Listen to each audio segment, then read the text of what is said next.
It's June 18th, 1815. The fields around Waterloo, Belgium, are a pit of mud and blood. Rain is falling. Nearly 200,000 soldiers from France, Britain, Prussia, and the Netherlands have just spent 10 hours tearing each other apart.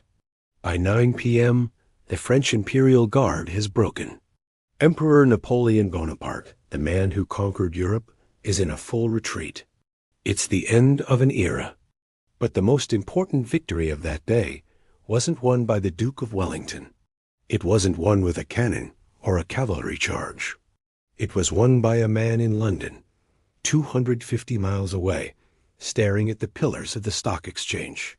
His name was Nathan Meyer Rothschild, and his private courier network had just delivered the news of Napoleon's defeat. He knew the outcome a full 24 hours before the British government itself. This one-day information advantage would change everything. It would secure his family's position as the new invisible power in Europe. How did one family who started in a 10-foot-wide house in a ghetto build an intelligence network faster than empires? How did they finance the very armies fighting Napoleon, right under the emperor's nose? And how did they leverage that victory to build a global financial empire that is still worth an estimated $1.2 trillion today? To understand what happened on the floor of the London Stock Exchange, we have to go back 70 years, to a single cramped alley in Frankfurt, Germany. The story begins in the 1740s. It begins with a man named Meyer Amschel Rothschild. He was born in the Frankfurt Judengasse, or Jews' Alley. This wasn't just a poor neighborhood. It was a prison. The alley was just 10 feet wide at one end and 12 feet wide at the other. About 3,000 people were locked inside its gates every night, on Sundays and on all Christian holidays. Mayer's family home, the Haus am Roten Schild, or House at the Red Shield, was a 10-foot-wide building he shared with 30 other people. His father was a money changer. Meyer was set to become a rabbi. But when his parents died in a smallpox epidemic when he was 12, his path changed. He went to Hanover to apprentice at a bank, and here he discovered his true talent. He became obsessed with rare coins. He learned the histories of ancient gold and silver coins from Rome, Persia, and the German principalities. He saw that a coin's value wasn't just its metal. It was its rarity. It was its connection to a powerful person. He returned to Frankfurt and started his own business. He printed a catalog and sent it to the wealthiest, most powerful men in the region. His strategy worked. He gained the attention of Crown Prince Wilhelm of Hesse. Wilhelm was one of the richest men in Europe. He inherited a massive fortune built by renting out Hessian soldiers as mercenaries. These were the same Hessian soldiers who fought the Americans in the Revolutionary War. In 1769, Meyer Amschel Rothschild was given the title of court factor. He was now the official manager of Wilhelm's immense wealth. This was the family's first major step, from a 10-foot-wide house to the ledger books of a prince. But Meyer Amschel had a problem. How do you build permanent wealth when the world itself is temporary? Meyer Amschel had 5 sons, and he devised a revolutionary plan. It was a strategy that would become the family's coat of arms. 5 arrows bound together. 1 arrow is easy to break. 5 arrows bound tight are unbreakable. In the 18th century, a bank was a local institution. Meyer decided his bank would be all of them at the same time. He wasn't just going to create 5 branches. He was going to create 5 partners. He sent each of his 5 sons to a different strategic center of European power. Amschel, the eldest, stayed in Frankfurt to mind the home base. Salomon went to Vienna, the political heart of the mighty Habsburg Empire. Karl went to Naples, the financial gateway to Italy and the Mediterranean. James, the youngest, went to Paris, the capital of Napoleon. And Nathan, the most aggressive, went to London, the financial capital of the world. This was the world's first multinational bank, The five brothers were a single, decentralized unit. They communicated constantly, using a network of private couriers. They wrote to each other in a private code, a mix of Hebrew, Yiddish, and German. They could move money, assets, and information across borders that were closed to everyone else. They were a system without a flag, and they were about to go to war with the man who wanted the entire world to fly his flag. Enter Napoleon Bonaparte. Napoleon's Grande Armée swept away 1,000-year-old monarchies. In 1806, his armies invaded Hesse. The Rothschilds' patron, Crown Prince Wilhelm, was forced to flee. Wilhelm had to leave his immense fortune behind. A fortune worth about 600,000 British pounds. That's over 50 million pounds in 2025 money. He entrusted this entire sum to Meyer Amschel Rothschild. This was the family's greatest test. If they were caught, Napoleon would seize the money and destroy them. Meyer and his son, Amschel, hid the prince's bonds and ledgers in wine caskets in their cellar. But they didn't just hide the money. They put it to work. Meyer sent the entire 600,000 pounds to his son Nathan in London. This cash infusion, combined with Nathan's own genius, would change the course of the war. Nathan Meyer Rothschild had arrived in England in 1798. He started in Manchester, not London. He had 20,000 pounds of his father's money. He was a textile merchant.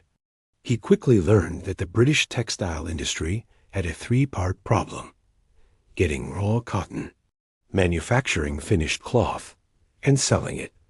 Most merchants only did one. Nathan decided to do all three. He tripled his 20,000 pounds to 60,000 pounds in just a few years. Then he moved to London and set his sights on the stock exchange. He saw that the real money wasn't in goods. It was in finance. It was in debt. By the time his father sent him Prince Wilhelm's 600,000 pounds, Nathan was in the perfect position. Britain was on the ropes. Napoleon had initiated the continental system. This was a massive, Europe-wide embargo. It was economic warfare, designed to starve the nation of shopkeepers into submission. Worse, it created a critical military problem. Britain's best general, the Duke of Wellington, was fighting Napoleon's armies in Portugal and Spain. His army ran on two things: bullets and gold.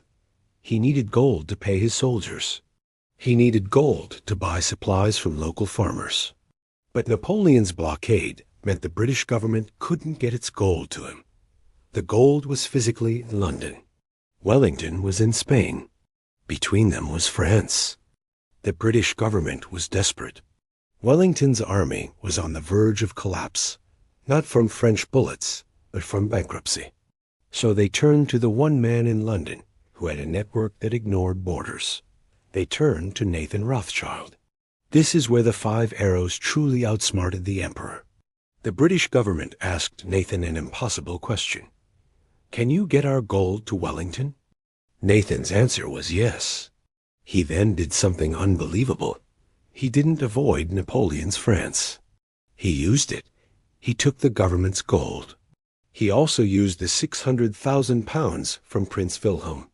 He used all of it to buy a massive shipment of gold bullion from the East India Company. Now how to move it? This is where the brothers activated their network. Nathan, in London, sent the gold to the coast. It was smuggled across the English Channel to France, where it was met by agents working for James Rothschild. James, operating from inside Paris, the heart of Napoleon's empire, used his connections to get the gold through France. It was disguised. It was laundered. It was moved in small parcels, right under the noses of Napoleon's own secret police. The shipment traveled south, across enemy territory, over the Pyrenees Mountains, and it was delivered to the Duke of Wellington's army in Spain. Let's be clear about what just happened. The Rothschilds were funding the British war against Napoleon ... by smuggling British gold through France ... with the help of a brother living in Paris. Wellington's army was paid. The Peninsular War turned against Napoleon.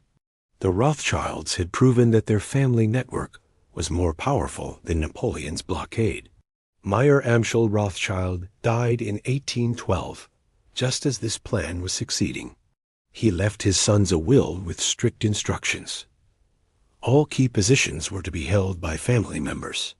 Intermarriage between first and second cousins was encouraged. The family's wealth was to be pooled, and the 5 arrows were to act as one.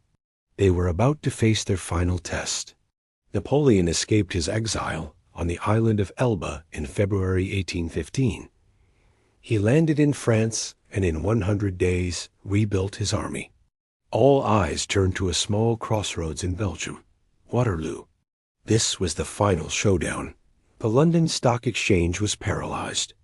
It was a binary outcome. If Napoleon won, British government bonds called consols would be worthless. If Wellington won, the bonds would be the safest investment on earth.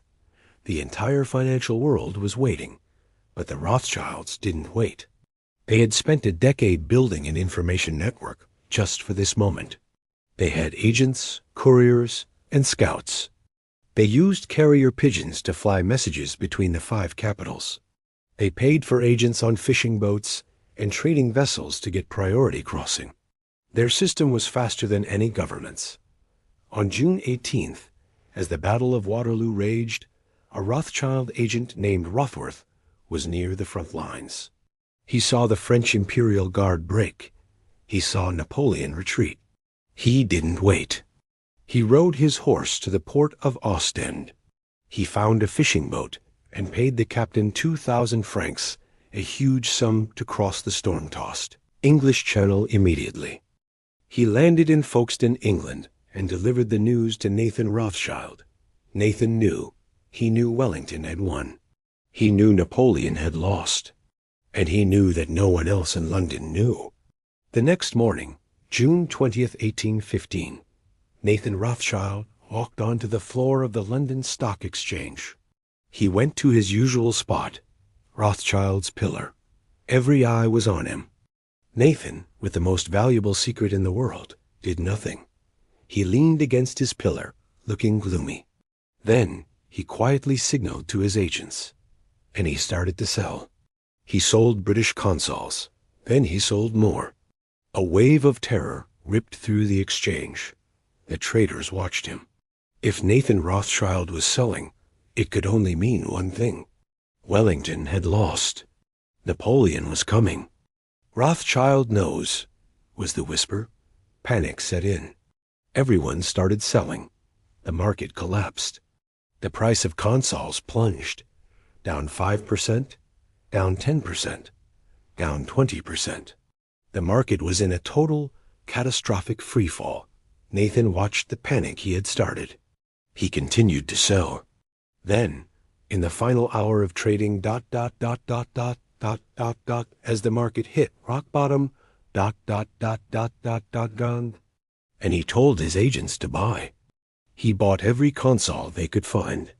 He bought the entire market. He bought a mountain of British government debt for a fraction of its real value. The next day, the official government messenger finally arrived in London. The official news spread through the city. Wellington had won. Napoleon was finished. The price of British bonds didn't just recover. It exploded. In one day, Nathan Rothschild's fortune had multiplied. Estimates ranged from a 20-fold to a 130-fold increase in his wealth. The family had secured a dominant, unassailable position in British finance. They had, in effect, purchased the British government's debt. While Napoleon was being shipped to his final exile on the remote island of St. Helena, the Rothschilds were becoming the lenders to kings. This was the end of Act I. Act II was building the 19th century world. The family's power was now absolute. In 1825, a liquidity crisis hit the Bank of England. The entire British financial system was 48 hours from collapse. The Bank of England went to Nathan Rothschild. He loaned them £5 million, stabilizing the entire nation's currency. They had become a central bank for the central bank. They financed Brazilian independence from Portugal. They funded the new Prussian state. They financed the wars against Russia in the Crimea. But their real power was in building industries. The five brothers saw the Industrial Revolution coming. They funded the first railways across Europe, creating a network that transformed the continent. They funded coal mines, ironworks, and metallurgical plants. In 1875, the British government had a problem. The Khedive of Egypt was going bankrupt. He was selling his 44% stake in the single most important piece of infrastructure on earth, the Suez Canal. This was the critical line to Britain's empire in India. But the British Prime Minister, Benjamin Disraeli, couldn't get the money. Parliament was in recess. If he waited, the French would buy it. So Disraeli went to his bank. He sent a note to Lionel de Rothschild, Nathan's son. He needed £4 million. That's £500 million in 2025 money. He needed it in 24 hours. Rothschild's response was simple. You shall have it. The British Empire secured the Suez Canal. The Rothschilds had funded the purchase with a private loan. Their reach was now global. In the 1880s, they funded the activities of Cecil Rhodes. With Rothschild money, Rhodes amassed a fortune in the diamond rush of southern Africa. This funding helped him create the De Beers Company. By 1888, De Beers controlled 90% of the entire world's rough diamond supply. A Rothschild-funded monopoly. Across the Atlantic, they were doing it again. In the 1890s, the American industrialist John D. Rockefeller was consolidating the oil business. The Rothschilds, through their share in the National City Bank of Cleveland, provided crucial financing. This support was pivotal in the formation of Standard Oil, the company that would soon control 90% of all oil refineries in the United States. A Rothschild-backed monopoly. They even funded the exploration of oil for Royal Dutch Shell. By 1917, their influence was so vast that the British government's Balfour Declaration, a public statement supporting a national home for the Jewish people, was not addressed to a king or a parliament. It was addressed to a private citizen, Lord Lionel Walter Rothschild. So what happens when a family becomes more powerful than governance? The 20th century happens. The five arrows, so tightly bound, began to break apart. First, the Naples branch closed in 1863. Then, the original Frankfurt branch closed in 1901 for lack of a male heir. The 20th century, with its world wars and income taxes, was not kind to old world dynasties. The rise of the Nazis in Austria forced the Vienna branch to flee. The branch in France had its bank nationalized by the socialist government in 1982. It seemed the empire was finally over. But it wasn't. The family had learned the lesson of Meyer Amschel. They diversified, they adapted, they went underground. Which brings us back to today. The age of emperors is long gone. The age of visible public dynasties is over. But the family holdings, now reorganized under a single company, are estimated to be worth $1.2 trillion. They still own financial services, real estate, mining, energy, and over 24 wineries worldwide. The game the Rothschilds created is the world we live in. A world of borderless capital, high-speed information, and private networks. So here is the question. Did the Rothschilds' power decline? Or did it just become invisible again? Just like it was in that 10-foot wide house in Frankfurt. Let me know your theory in the comments. And subscribe, because in our next video, we're going to look at the one man who tried to copy the Rothschild playbook in America ... and created the most powerful bank the world has ever seen.